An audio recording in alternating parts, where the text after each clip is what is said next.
যেই মানুষটার জন্য আজ তুমি কষ্ট পাচ্ছ, এই মানুষটাই তোমার স্পিরিচুয়াল জার্নি স্টার্ট করবে।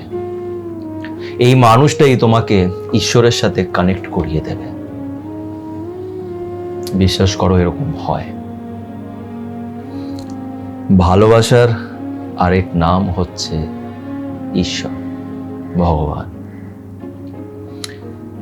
সেই ভালোবাসা তোমার যে কোনো জিনিসের প্রতি হতে পারে, সেটা তোমার কাজের প্রতি হতে পারে, সেটা তোমার কোনো প্যাশনের প্রতি হতে পারে, সেটা একটা মানুষের প্রতি হতে পারে। অনেক সময় যখন আমরা একটা মানুষের প্রেমে পড়ে যাই, আর অনেক চেষ্টা করার পরেও যখন সেই মানুষটাকে আমরা সম্পূর্ণভাবে পাই না, সেই মানুষটা আমাদের থেকে দূর চলে যায়, তখন আমাদের তার কথা মনে পড়ে। এই মানুষটা এতটাই কষ্ট দেয় যে তখন আমাদের মনে হয় যে ওই যে উপরে যিনি বসে আছেন, উনি একমাত্র রাস্তা। ওনার কাছে গিয়েই আমি নিজের মনের কথা বলতে পারব। আর তখন শুরু হয় স্পিরিচুয়াল জার্নি। অনেক সময় কিছু মানুষ আমাদের জীবনে আসে, আর এসে আমাদের ভেতরে একটা এমন ইম্প্যাক্ট ক্রিয়েট করে যেটা আমাদের ভেতর থেকে না একদম নাড়িয়ে দেয়। আর সেই মানুষটাকে আমরা জানপ্রাণ দিয়ে ভালোবাসতে শুরু করে দিই। কিন্তু একটা টাইমের পর সেই মানুষটার যাওয়ার সময় চলে আসে, আর তখন যেই কষ্টটা হয়, সেই কষ্টটা কাউকে বলে বোঝানো যায় না। তখন একটা সময় পরে গিয়ে আমরা বুঝতে পারি যে যেটা খুব বড় রিয়ালিটি, যে শেষমেশ তোমাকে ওই যে উপরে যিনি বসে আছেন উনিই বোঝেন, আর কেউ না। তখন তুমি ওনার সাথে কথা বলতে শুরু করে দাও।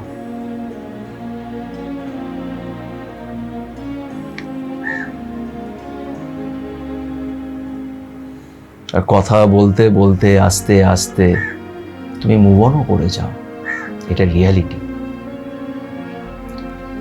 আর তারপরে কি হয় জানো তো, যখন আমরা মুভ অন করে যাই, আমরা ঈশ্বরের প্রতি একদম পুরো নিজেকে একদম সমর্পণ করে দিই, সারেন্ডার করে দিই, স্পিরিচুয়াল পাথে আমরা এগোতে থাকি, তখন সেই মানুষটা অনেক সময় ফিরে আসে। কিন্তু তখন তোমার আর ওই মানুষটার প্রয়োজন হয় না। এটা একটা বিশাল বড় রিয়ালিটি। দেখো, অনেক সময় না মানে ঈশ্বর আমাদের সাথে কানেক্ট করার জন্যে বা আমাদের সোল পারপাসটা আমাদের বোঝানোর জন্যে এই কষ্টগুলোর আমাদের লাইফে নিয়ে আসে, এই সিচুয়েশনটা আমাদের লাইফে নিয়ে আসে, যেখানে আমরা কষ্ট পাই, অ্যান্ড দেন ওই কষ্টের মাধ্যমে আমরা সেই জিনিসগুলো রিয়েলাইজ করি যেটা আমাদের সোল পারপাস। আমি এর অনেক আগে একটা গল্প আমার এই চ্যানেলে আমি বলেছিলাম, যেখানে একটি মেয়ে, তার খুব বাজেভাবে ব্রেকআপ হয় একটা ছেলের সাথে, যার ওর বিয়ে হওয়ার কথা ছিল, সেটা ভেঙে যায়, অনেকটাই হার্ট ব্রেক হয়, কিছুতেই মুভ অন করতে পারে না। তো একদিন ও নিজের একটা বন্ধুর সাথে একটা এনজিওতে যায়। ওর সেদিন যতটা আমার মনে আছে, মেবি হয়তো ওর বার্থডে ছিল বা কিছু, ও একটা এনজিওতে যায়। আর ওখানে গিয়ে ওই এনজিওতে যাওয়ার পরে ও যে দেখে যে বাচ্চাগুলোকে, যারা অনাথ বাচ্চা, ও সেদিন এটা ডিসাইড করে নেয় যে আমি এবার এদের জন্য বাঁচবো, আমি এদের জন্য বাঁচবো, আমি এদের জন্য কিছু করব। সে নিজের কাজের সাথে সাথে এনজিওর সাথে যুক্ত হয়, আর এখন সে খুব খুশি। বলে যে আমি একজনকে হারিয়েছি, কিন্তু এতগুলি বাচ্চা আমাকে এত ভালোবাসে। তাহলে যদি আমরা খুব এটাকে যদি সিস্টেমেটিক ভাবে দেখি, তাহলে এই মেয়েটা একটা ছেলের প্রেমে পড়ে, তাদের মধ্যে খুব ডিপ রিলেশনশিপ হয়, অ্যান্ড দেন সেই রিলেশনশিপটা ভেঙে যায়। মেয়েটা অনেক কষ্ট পায়, কিন্তু সেই কষ্টই ওকে নিয়ে যায় ঠিক ওই জায়গায় যেখানে অনেকগুলি বাচ্চা, অনেকগুলি অনাথ বাচ্চা, অসহায় বাচ্চা এই মেয়েটার অপেক্ষা করছিল। দেখো, প্রত্যেক জিনিসেরই না একটা সিস্টেম থাকে। বলা হয় যে ঈশ্বর চাইলে 1 মিনিটে সবকিছু করে দিতে পারে। যেরকম ওই মহাভারতে তোমার শ্রীকৃষ্ণ বলেছিল না অর্জুনকে যে আমি চাইলে 1 মিনিটেই যুদ্ধ শেষ করে দিতে পারি। কিন্তু সব জিনিসেরই একটা প্রসেস আছে, সব জিনিসেরই একটা প্রসেস আছে, একটা টাইম আছে। তাই ধৈর্য রাখতে হয়। যেটা তোমার সাথে হচ্ছে, যে কষ্টটা তুমি পাচ্ছ, সেই কষ্টের মধ্যেও এটা বিশ্বাস রাখো যে তুমি একা নও। ওই যে উপরে যিনি আছেন উনি তোমার সাথে আছে। Trust the action, trust the process. ওই যে প্রসেসটা যেটা তোমার সাথে হচ্ছে বা যেটা তোমাকে করানো হচ্ছে, সেটার উপরে বিশ্বাস রাখো। খারাপ কিছুই হবে না। যেটা হবে সেটা হচ্ছে তুমি আরো গ্রো করবে, আরো তুমি নিজের লাইফে গ্রো করবে। যাই কষ্ট হচ্ছে না কেন, খালি এটা বিশ্বাস রেখো যে আমি কারোর সাথে খারাপ কিছু করিনি, করবও না। আমি সৎ পথে এগোবো। ওই যে উপরে যিনি আছেন উনি আমাকে হেল্প করবেন। ডেফিনেটলি উনি তোমাকে শেখাবেন। হয়তো কোনো একটা জায়গায় কোনো একটা সোল পারপাস তোমার আছে, যার জন্যে এই কষ্টটা তুমি পাচ্ছ। তাই লাইফে যাই হয়ে যাক না কেন, তার উপর থেকে বিশ্বাসটা কখনোই সরিও না।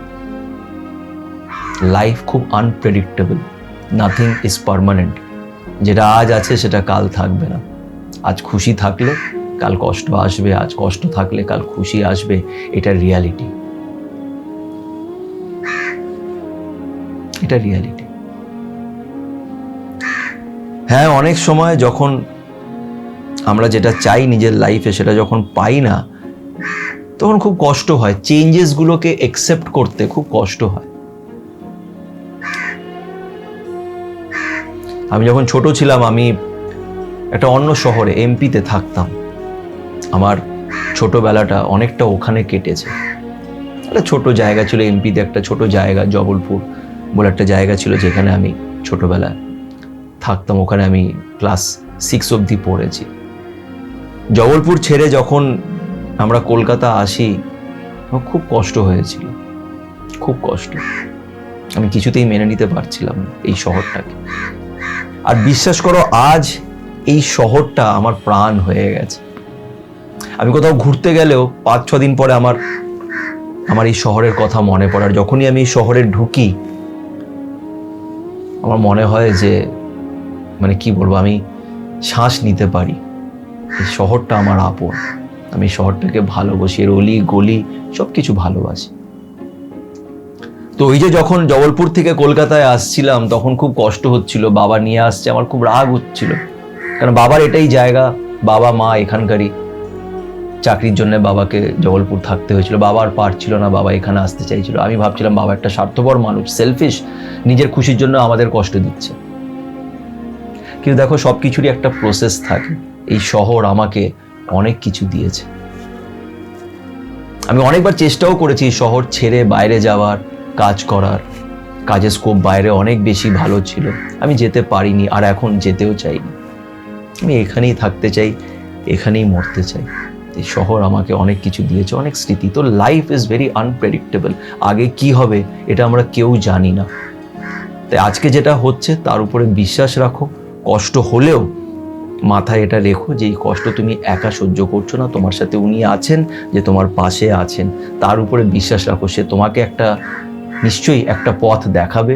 সে তোমাকে একটা এমন জায়গায় নিয়ে যাবে যেখানে তুমি তোমার লাইফের সোল পারপাসটা পাবে। বাট তার জন্যে তোমাকে এই বিশ্বাসটা রাখতে হবে যে খারাপ কিছু হবে না। কষ্ট is a part of life, but খারাপ কিছু হবে না। এটাকে মেনে নিয়ে এই বিশ্বাস রেখে এগিয়ে যাও। আমিও সেটাই করার চেষ্টা করি।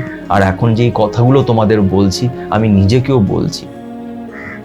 আমি ডেইলি নিজেকে এটা বলার চেষ্টা করি যে শেষমেশ সব কিছু ভালোই হবে। যাই হোক, আশা করছি তোমাদের ভিডিওটি ভালো লেগে থাকবে। কিছু মনের কথা তোমাদের সাথে শেয়ার করলাম। যদি ভিডিওটি ভালো লেগে থাকে তো প্লিজ একটু শেয়ার করো এবং আমার চ্যানেল সাথে সুমন্তকে অবশ্যই সাবস্ক্রাইব করো। সবাই ভালো থেকো।